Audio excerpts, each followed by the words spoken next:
bituma uvuga yewe, Yakobo ukiganyira yewe, Isirayeli uti inzira yanje nyegejwe.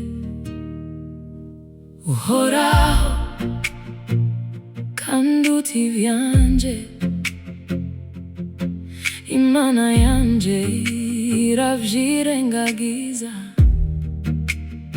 Tiwari bwabimenye turavyumva, Uhoraho ni Imana, Uhoraho umuremyi w'impera z'isi, tandendebukirwa nzahwaruha.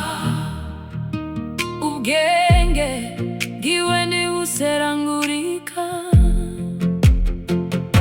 niwe ahinkomezi abadendebukiwe, kandi utagira intege amwongera mu inkomezi.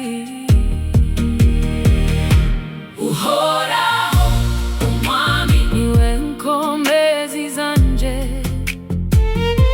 niwe ahindure ibirenge byanje nk'ivimpongokazi, kandi azompa gutambagira kudutwe tw'imisozi yanje. Umva